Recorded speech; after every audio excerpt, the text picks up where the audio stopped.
Welcome, dear audience, to episode 7 of The Cringe of Power. The show so universally loved and treasured, it's almost unbelievable that nobody is watching it. Could that be because the audience doesn't understand the genius storytelling? Or is it because this show is a steaming pile of donkey diarrhea spewed out into our faces by ideologically possessed hacktivist writers who think improving Tolkien's work means not writing anything remotely Tolkienian and instead focusing on those very important diversity bingo cards while ensuring all female characters have their agency, because if a man was to correct the birthing person in this show, then that would be a hate crime. Now, of course not, this show is great, and it'll be even greater in this episode because it is the sack of Aragion. And finally, Celeborn is gonna make an appearance because he was at this battle alongside Elrond. Yeah?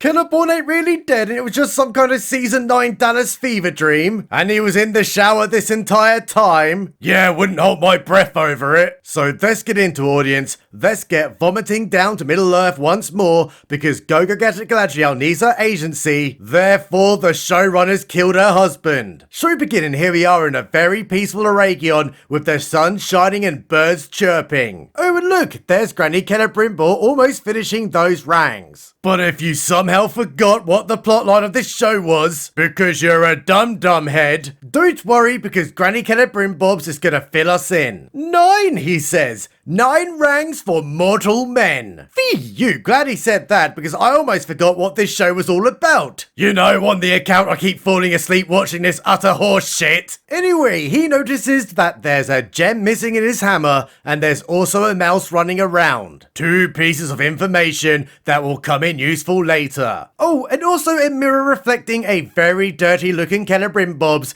because if you remember what happened last episode, he's actually trapped inside of a false reality and he does not yet realise it. Oi oi Savaloy, reads Anatard appearing out of nowhere. You didn't those 9 rangs for mortal men doomed to die yet? Nearly, but my hammer, it's missing a gem. Hammer missing a gem? Are you mental? Check again, dog. My god, it's magically reappeared. No, it's because you're going a little bit mental, mate. You're just seeing things, and it was there this entire time. Yeah, you're probably right. I am a little bit of a silly goose sometimes. But boy, I sure do hope this utopia is all real, and not like the Truman Show or something where this is all fake, and there's a bloke living in the moon. Definitely not. Everything is real. No moon man or hidden cameras anywhere. Anyway, keep up the good work, old chap. Gotta go now. Love you very much, Dean. So Anatard, having checked on his pet Kellogg's, heads outside, where it is a complete shit show, and he's telling everyone that he just saw Kellogg's and he's gone utterly mental, so he's now in charge. I thought he told everybody that he was in charge in the last episode. But you know, never hurts to repeat the same information twice. But suddenly across the river, the totally evil Republican Orcs stop their catapulting and instead begin taking aim at the mountain over on the other side. Because, and you'll never believe this audience, they're going to dam the river by knocking half the mountain down or some kind of dumb shite. But just as they're about to get flinging, the teleport pad close by just did it a massive shit and out popped knockoff Legolas. So he's now in Aragion after only a couple of episodes ago saying that he was leaving the bowl cut kid to go Deus Ex Machining across Middle Earth, then conveniently found a map detailing Adar's entire plan, so straight up teleported to Aragion at the precise time he needed to. Oh shit! Anyway, river gets damned, big scary. Meanwhile, in Khazad-dûm, Big Daddy Durin has just been told that the elves are about to get killed to death. And he doesn't really care about that because Deez's dirty protest down in the mines is still ongoing. And he wants Short Round to go sort it out, just so he can carry on mining and dig up a Balrog, even though he's the wrong Durin and this is the wrong era. So Short Round heads off to where Deez's dirty protest is getting pretty damn intense. Lads, she's got her tree trunks out. But suddenly Short Round does a complete 180 on what he came here to do by dropping his log telling Mini Durin that his dad is a dick, and it's all because of that ring piece. Yeah, this show just keeps on shoving in our faces that the rangs are evil, instead of just showing it like any competent writer would do. And so he joins the protest. Oh, and then mentions that there is a special little guy upstairs waiting to see Mini Durin. So upstairs we go, where none other than Hairspray Elrond is chilling in his crib. How did he get here? Literally,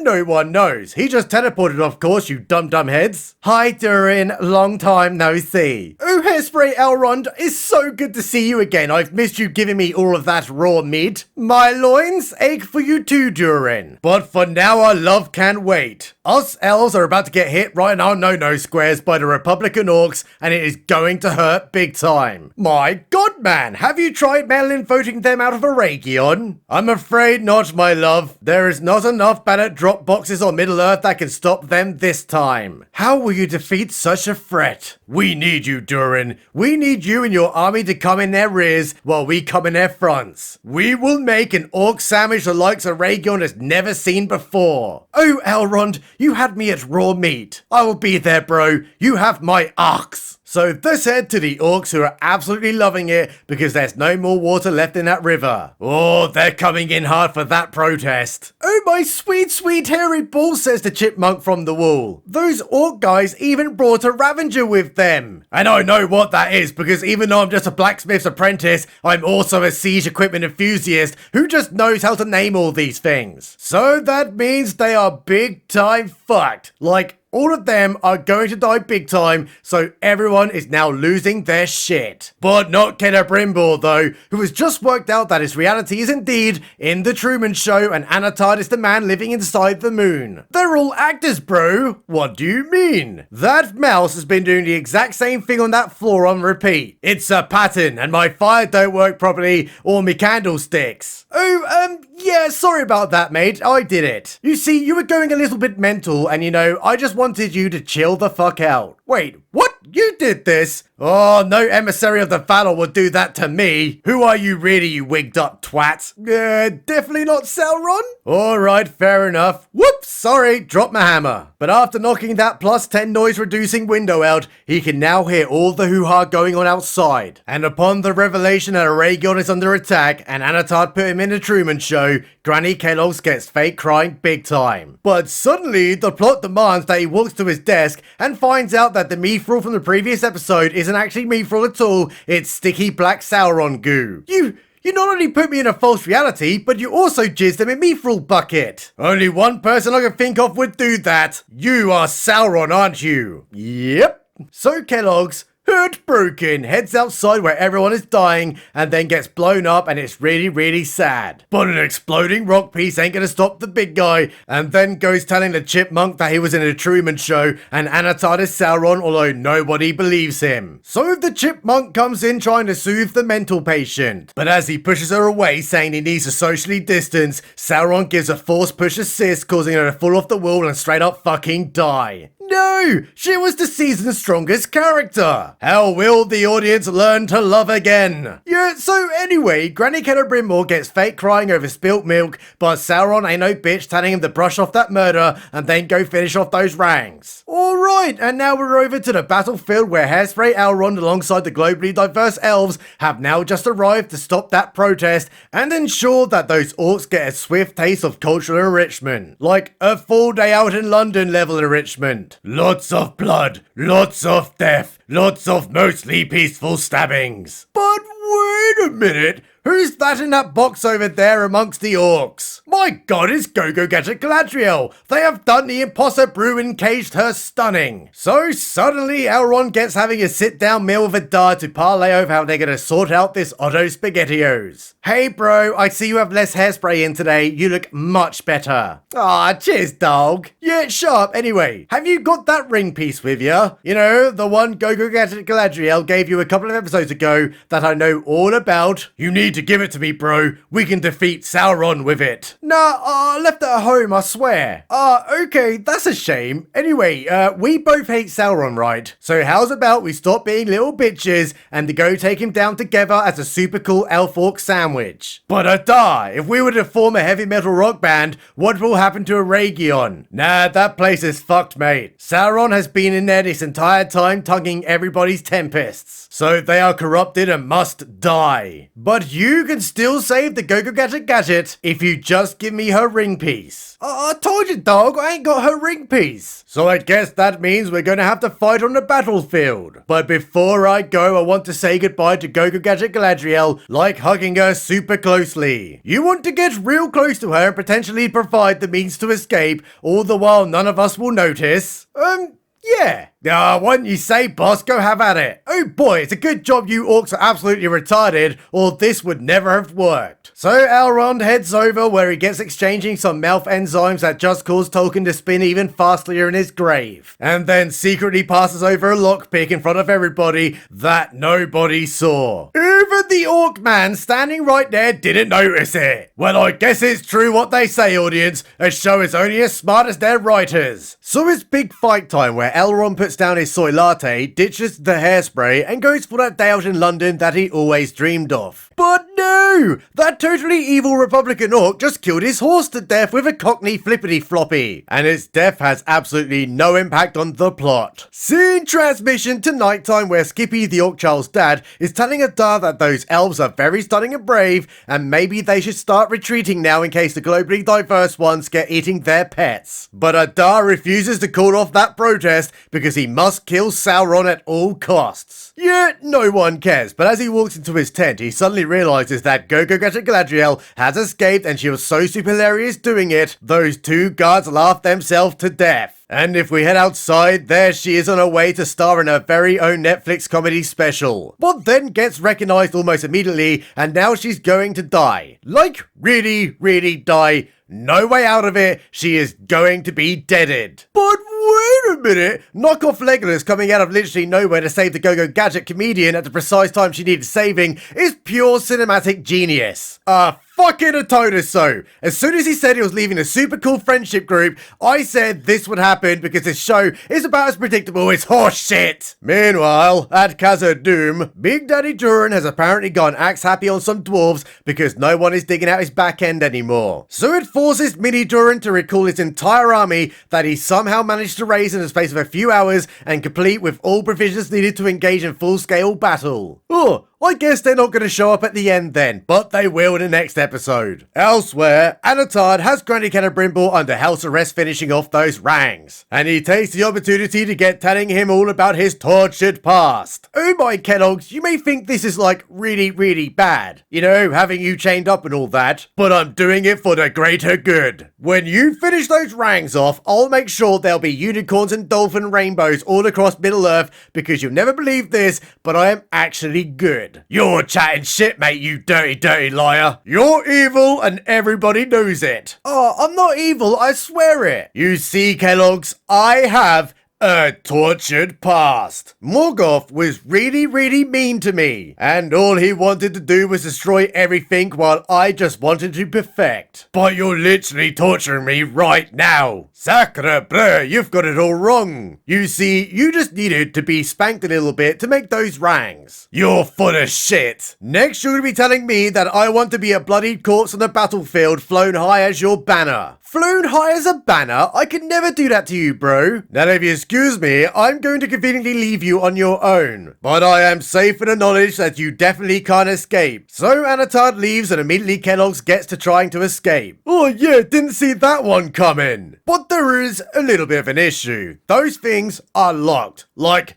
big time locked. And the only way to escape is to chop off a sausage. But don't worry, audience, I wouldn't worry about that becoming a lifelong disability and affecting his craft. He'll be dead soon and made a banner on the battlefield. So for now he escapes where he sees everything has gone to complete shite. Oh, people are dying, man! And he dang well got hit in a nugget and fell down the stairs. Lucky for him, though, some soldiers were conveniently close by and they're telling him that he's a very naughty little boy and Anatard said he's grounded. But wait a minute, who's this valiant ray of diarrhea coming up from behind? It's Go-Go Gadget Galadriel, of course, saying, Oi, you nobbos, that's Lord Kellyboy you've got there. The greatest of all elven smiths. You better get releasing him right now. Greatest elven smith? Are you meant to? The guy didn't even know you can alloy metals until like episode 8 of the last season. And besides, Anatard said no. Well, lucky for you, I don't listen to men. Oh, Granny Celebrimbor, Brimbobs, are you okay? No, not really. I ain't got no thumb anymore and he forced me to make even more of your rings. Oh man, he really got in there tonguing your tempest, he did. You better get out of here quickly with those rangs. And lucky for you, I know a secret passage out somehow. But I can't go get at Galadriel. You have to take the rings and I have to stay here for some kind of reason. So Galadriel takes the rings while down below Elrond is somehow now a badass after the showrunners made him out to be a giant pussy this entire time. And that battle is really raging right now with lots of fire and lots of death. It's like Helm's Deep, but for poor people. But suddenly one of the globally diverse elves of cultural enrichment gets London all over the place and is now going to die. But before she does, she has some last words to say. I have failed in this battle. I am a sorry, Elrond. It's so sad. Yeah, well, she's dead, so let's go check in with Anatard, who's looking a little bit salty because he can't find the totally cool rings that he left completely unsupervised. And here comes Kellogg's telling him that they're now far away from here